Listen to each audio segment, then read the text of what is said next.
Olá, a paz do Senhor. Eu me chamo Neusilene Laureano Marques, sou casada com Aldair Marques Neto, congrego na AD de Augustinópolis, com o pastor João Carmo e a pastora Eleusa Fernandes. Tenho 3 filhas, Gemima, Karen e Cássia, e fui convidada para participar desse projeto pela cantora Rosilene Martins, Mulheres Conectadas com Deus, para a gente fazer uma reflexão sobre o tema Eu Sou Sacerdócio Real. Sou professora secular e também trabalho como educadora cristã, professora da escola dominical.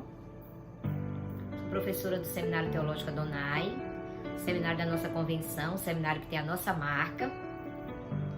E também trabalho como neuropsicopedagoga clínica, atendendo crianças, adolescentes, pessoas adultas que têm algum tipo de transtorno ou dificuldade na aprendizagem. Estou cursando psicologia na FEST, estou no 5º período e acredito que o conhecimento ele gera consciência e isso contribui bastante para a gente desenvolver melhor, tanto no âmbito social, profissional, como no âmbito espiritual.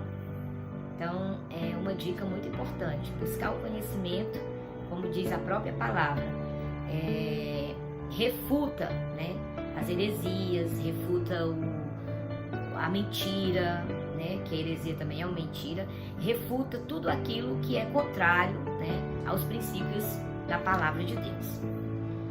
O tema do nosso projeto, da idealizadora do projeto, é falar sobre sacerdócio. Eu sou um sacerdócio real. A referência está em 1 Pedro 2,9, mas eu quero ler 1 Pedro também, 1 Pedro, o versículo 3, capítulo 1, versículo 3, que diz assim: todo louvor seja a Deus, o Pai do nosso Senhor Jesus Cristo, por sua grande misericórdia, Ele nos fez nascer de novo, por meio da ressurreição de Jesus Cristo dentre os mortos.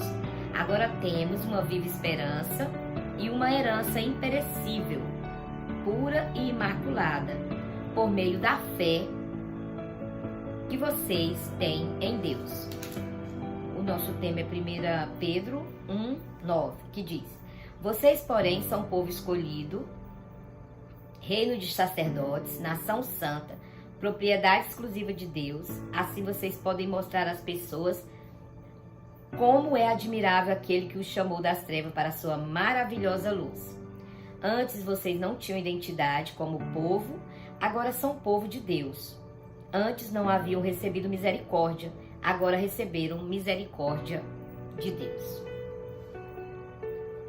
Quando o apóstolo está falando que antes nós não éramos povos, que nós não tínhamos esse privilégio de ser chamado filho de Deus, é porque a gente sabe que a salvação, o projeto de salvação inicial de Deus veio para os judeus.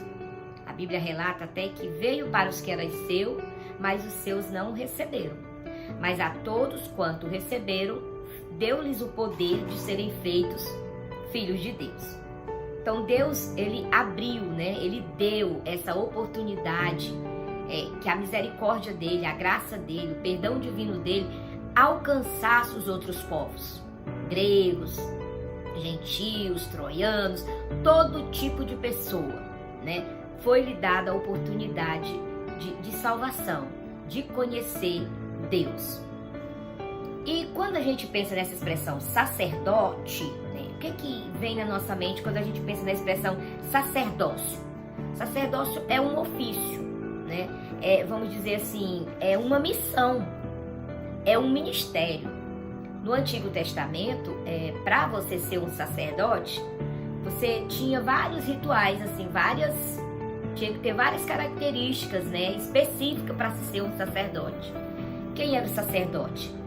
O sacerdote era aquela pessoa que levava o quê? A intercessão, Ele levava diante de Deus a intercessão pelos pecados das pessoas. Ele sacrificava em prol do perdão das pessoas. O sacerdote no Antigo Testamento também, ele tinha que ser de uma tribo específica, da tribo de Levi. Não era qualquer tribo que poderia ser um sacerdote. Outra coisa interessante, também outra informação interessante, é que eles ocupavam uma posição, né, vamos dizer, espiritualmente, diante do povo, uma posição alta, espiritualmente falando, porque eles tinham esse livre acesso à presença de Deus em prol das pessoas, em prol dos judeus, que ali cometiam um determinado pecado. E outra informação também que é importante a gente falar é que não poderia ser chamado para o sacerdócio pessoa imatura, né? Tinha que ser uma pessoa mais madura. E esse cargo ele era vitalício. O que é vitalício? Enquanto ele vivesse, ele era um sacerdote. Então não mudava-se, não tinha esse nepotismo de mudança de cargo de um sacerdote para o outro, entende? Era uma chamada específica divina para aquela função. E quando a gente faz uma reflexão sobre isso, a gente pensa o seguinte: poxa, no Antigo Testamento, esse cargo de sacerdócio, essa função era simplesmente a quem? Aquelas pessoas destinadas àquela tribo. Aí como hoje, no Novo Testamento, né, nós temos essa passagem bíblica dizendo, vocês são sacerdócio real, nação santa, povo escolhido. Por quê? Porque as pessoas, né, que não são judeus, que não são judias, o Senhor Jesus abriu esse espaço de salvação, de alcance a elas. Ou seja, a nós fomos alcançados pelo Senhor com esse privilégio de hoje nós termos o quê? Essa liberdade, esse acesso diante de Deus, para quê? Não para perdoar pecados, mas para interceder, para entrar na sua presença e pedir, né, tanto a Jesus, a Deus através de Jesus, o perdão dos nossos pecados, como a gente também poder proclamar esse perdão, essa salvação aos homens, como a palavra de Deus coloca, como a palavra de Deus pontua. Então, qual é a função desse sacerdote atual?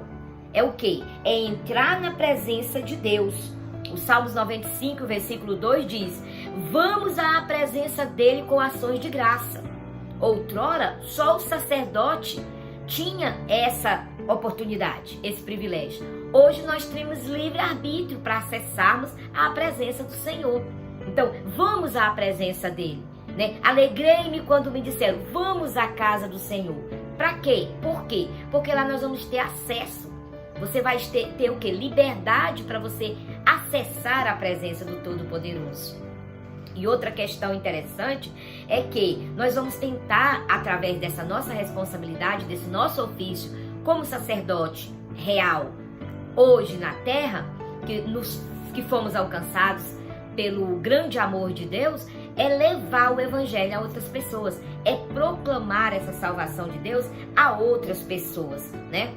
Pedro, quando ele escreve essa carta, ele diz, olha, a vocês estrangeiros das províncias da Galácia, vocês que foram alcançados pela benevolência de Deus, vocês da Capadócia, da Ásia, que foram alcançados pela misericórdia de Deus, vocês são nação santa, vocês são sacerdócio real, vocês são povos escolhidos.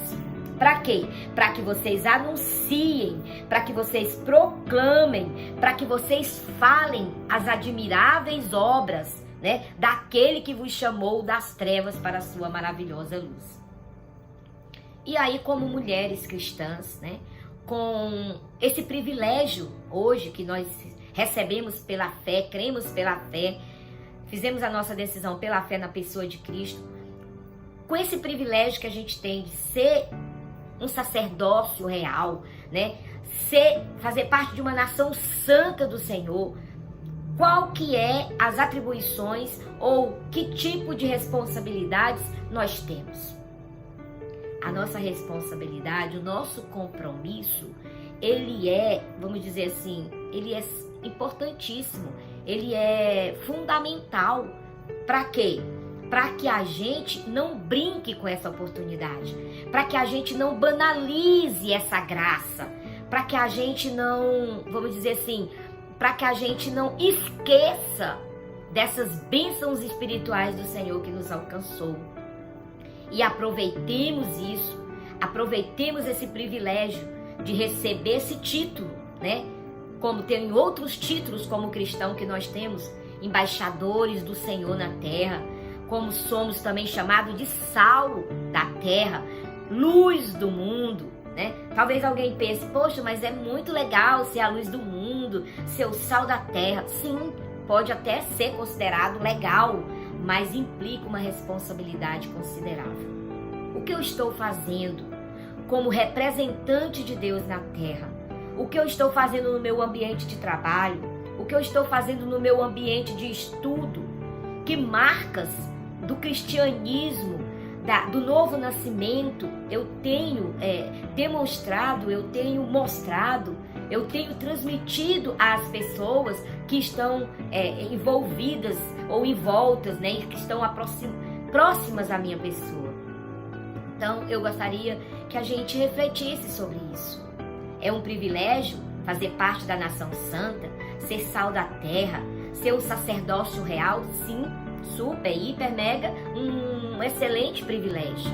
Mas não devemos esquecer da responsabilidade que isso implica para nós enquanto cristãos, tá bom? Então eu espero que vocês reflitam sobre isso, que a gente abrace, né, esse projeto de mulheres conectadas com Deus e que a gente, vamos dizer assim, veja, reflita o que a gente pode contribuir depois desse título, né, como cristãos, como povos distantes que foram alcançados, com esse título de sacerdócio real. Qual é a minha contribuição para que o evangelho seja proclamado? Para que outras pessoas tenham acesso a Deus através do meu testemunho, através da minha experiência, através da minha pessoa, ok? Quero orar por você e até a próxima. Querido Deus, bondoso e soberano Pai, nós te agradecemos por este momento, por essa reflexão, por esse despertamento, por essa orientação que o Senhor nos deu através da sua palavra. Abençoa cada uma das pessoas que estão atentas, ouvindo, ou que vão ter acesso a esse vídeo, e que a bênção do Senhor, nos alcance cada dia mais, nos fazendo, meu Deus, entender quais são, meu Deus, as responsabilidades que o Senhor, meu Pai, exige da gente enquanto cristãos, depois de tão grande misericórdia, de tão grande oportunidade, de tão grande privilégio que foi este de ser chamado sacerdócio real. Deus, obrigada em nome de Jesus e continua nos dando da tua graça. Amém.